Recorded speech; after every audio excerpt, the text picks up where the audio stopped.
The positive energy plane, also called the plane of life, is where all the life-giving positive energy in the multiverse is stored. The energy a druid uses to heal someone's wounds, the stuff the gods use to craft the souls of newborns, and the holy might a paladin smites down undead with, all come from the positive energy plane.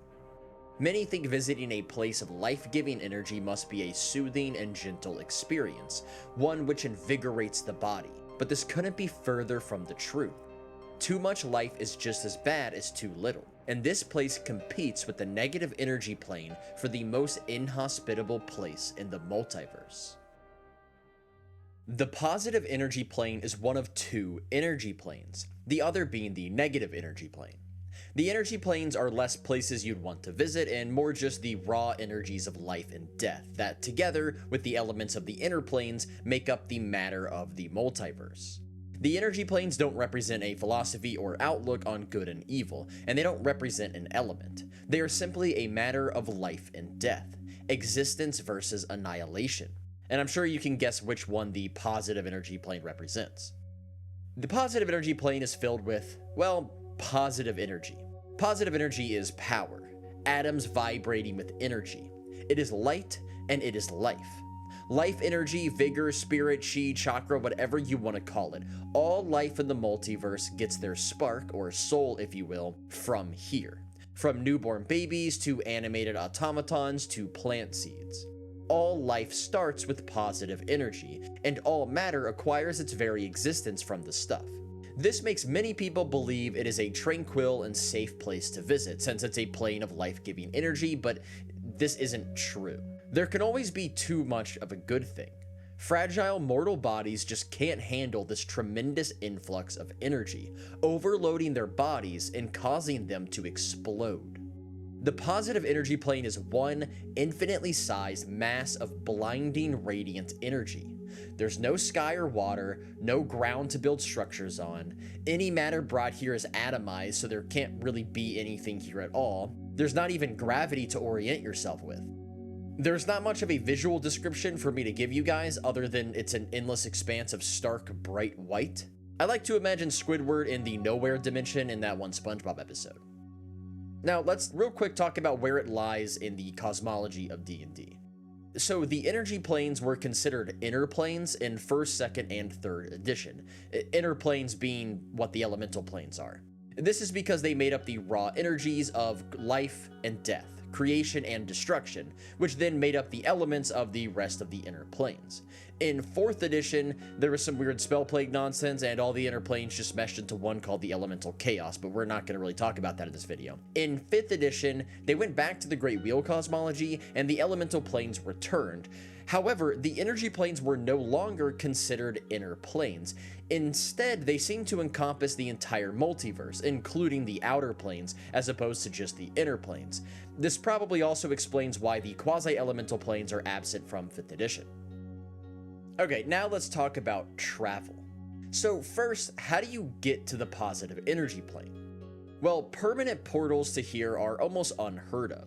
There's not much reason to visit here, so no one makes portals that lead here, and if someone stumbles upon one naturally, they probably won't even bother making note of it since it's not particularly useful. Most magic items that allow for planar travel, such as cubic gates, staves of magi, and amulets of the planes, actually have built-in failsafes to prevent them from opening up to either of the energy planes, since they're so dangerous to stumble upon and there's little reason to visit them.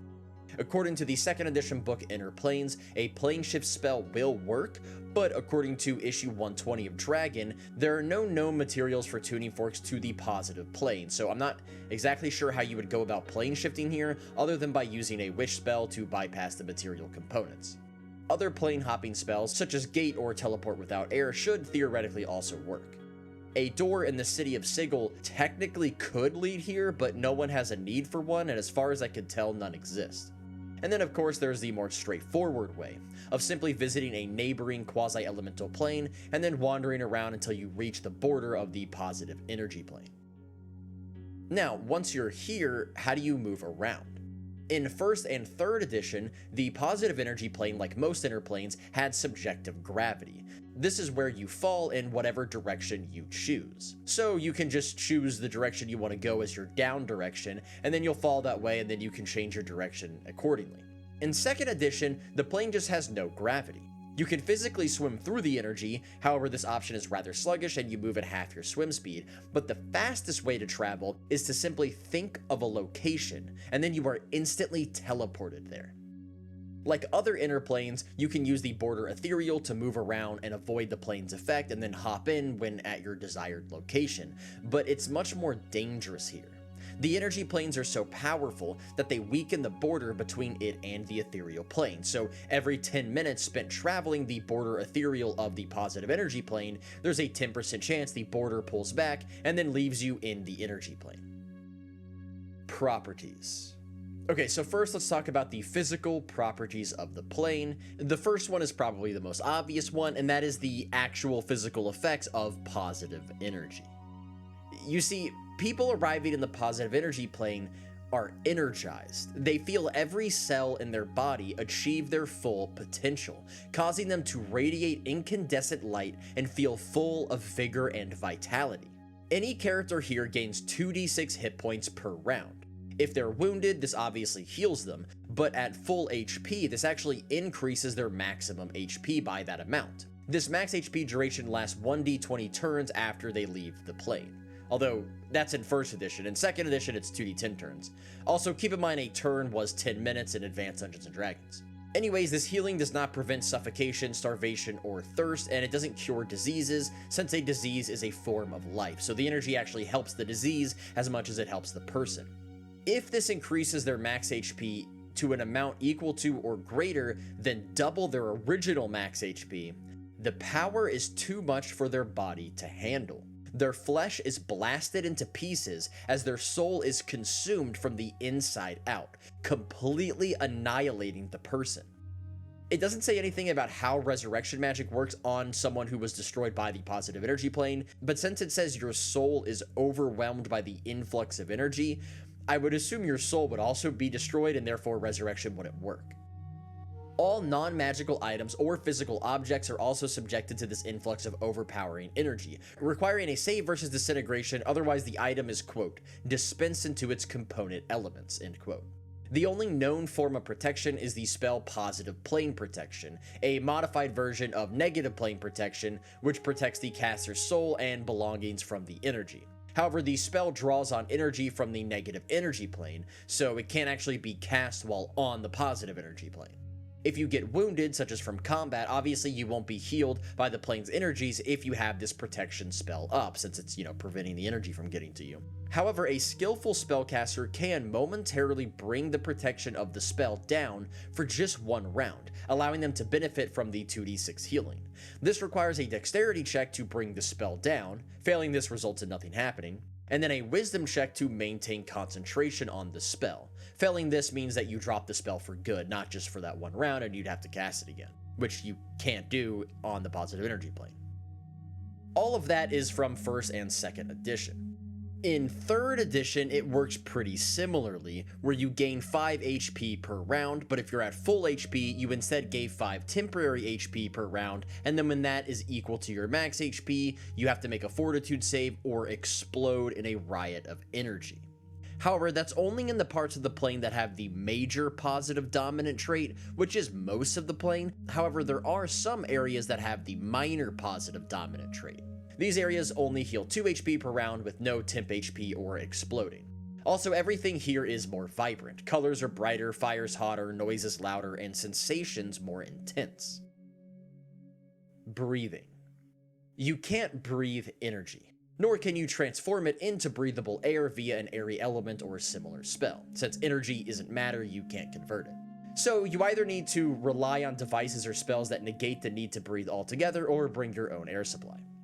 According to 2nd edition, the positive energy you absorb while here repairs any damage suffered from a lack of oxygen, so you don't actually have to worry about breathing. However, you will still feel like you're suffocating, which can take some getting used to, and the same applies to the need for food and water. However, this only works while absorbing the positive energy. If you're using magic to protect yourself from the plane, such as the previously mentioned positive plane protection spell, then this doesn't work since you're no longer absorbing the positive energy. So you'll still probably need an air supply or way to avoid the need for air. Vision. So the overpowering radiance of the positive energy limits your vision. In first edition, it limits vision to 10 yards. However, in second edition, it just straight up blinds you unless you protect your eyes somehow. The easiest way to do that is with a simple blindfold. If you're blindfolded, you can still only see about 100 feet due to the intensity of the plane. And just a note, magical darkness doesn't work here as it's instantly dispersed. Touch.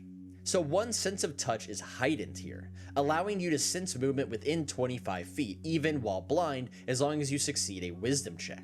This also means that spells which inflict sensation, such as a Symbol of Pain spell, double in effectiveness. In 5th edition, there's no specific rules given for what happens to characters here, but it's still made very clear that without an immunity to radiant damage, you will die. Additionally, it states that characters who survive a trip to the positive plane leave with a charge of energy, making it difficult for them to calm down, stem the flow of ideas, or even sleep. It also says that they gain a resistance to disease and despair. The resistance to disease is weird since the positive energy plane actually makes diseases stronger and doesn't cure them, but it does charge up your body, making it work faster and harder, so I think it's safe to assume that it's also making your immune system better, and then while on the plane it wouldn't matter, but then since this effect lingers when you leave, it would just give you a better immune system, therefore resistance to disease. Magical properties. In 1st and 2nd edition, any matter created here is destroyed in an explosion of rainbow motes after one round. Summoning spells function, but in 2nd edition, only creatures from a neighboring plane can be summoned here, and in 1st edition, the creature knows what plane they're being summoned to, so they can choose to refuse, or at least take protective measures. In 1st edition, damaging spells always deal maximum damage, as the positive energy excites all energy to its maximum potential. Funnily enough, it's the exact opposite in 2nd edition, where spells always deal the minimum damage, and no spell keys are known to circumvent this. Additionally, spells that deal damage over time function only for one round, as the plane negates their effects. In 2nd edition, magical items brought here are recharged, although no exact rules are given for this. In 3rd edition, spells that use positive energy, so most healing spells, but not ones that cure disease, are maximized, meaning they'd heal for the maximum amount, affect the maximum number of targets, etc. Class abilities that use positive energy, such as turn or destroy undead, get a +10 bonus on their roll to determine the number of hit dice affected. Spells that use negative energy, such as any spell with inflict in its name, will fail if the caster doesn't succeed a spellcraft check equal to DC 15 plus the level of the spell. Encounters. So first up are elemental pockets. Just like all inner planes, pockets of other elements can make their way here. However, elemental pockets that find themselves on the plane of positive energy are swiftly destroyed due to its overwhelming nature, so you'll most likely never actually run into one.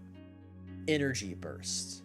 Even in the brilliant radiance of the plane, some areas are more intense than others. These energy burst regions erupt with the energy of a miniature sun, granting those within its radius 3d10 temporary HP in 3rd edition, which increases the chances of them exploding, and requires a DC 24 fortitude save or they're blinded for 1d10 rounds. Animating fields. These are areas between 150 and 1500 feet in radius where the animating life force of the plane is especially strong.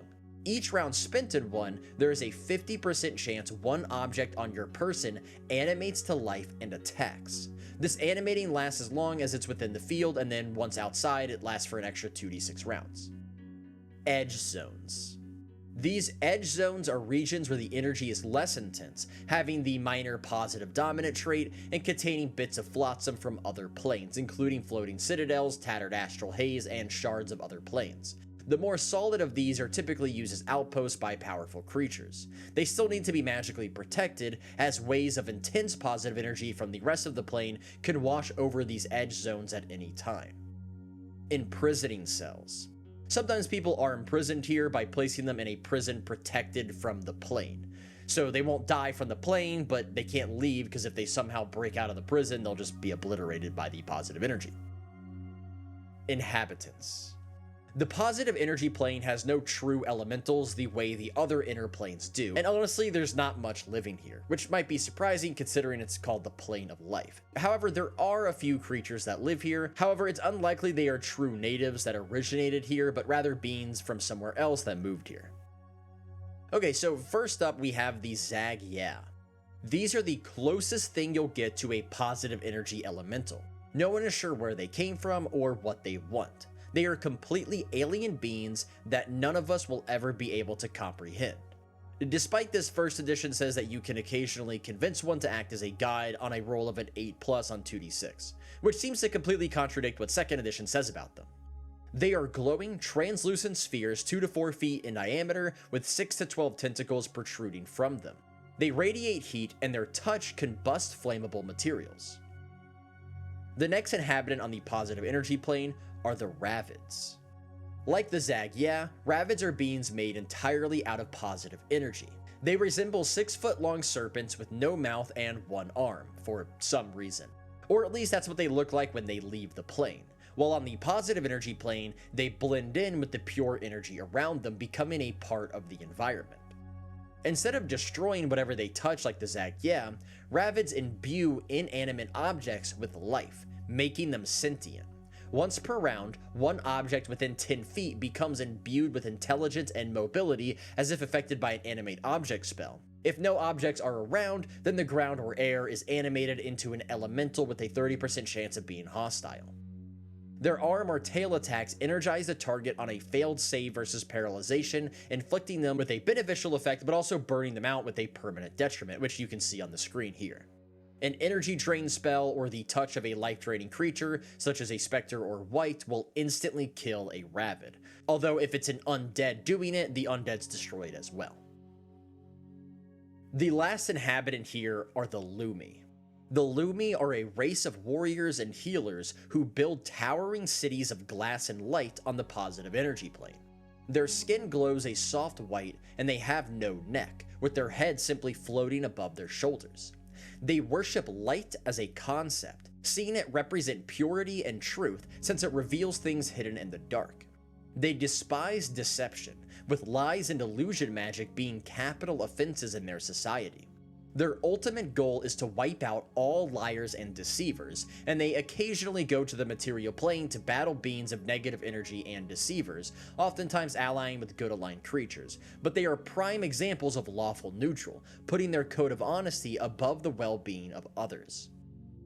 Their society is strictly hierarchical, and while each settlement is independent, occasionally the leader of each of these cities, called high ecclesiastics, will gather in a cathedral that floats alone on the plane. I like to imagine their cities of glass and light as resembling multicolored Gothic-style cathedrals, where everything is made out of rainbow light refractions and stained glass mosaics. Gods. No gods live here. This is the first plane video I've done where there aren't any gods with a divine realm here. However, gods do come here to take positive energy when they need to create life.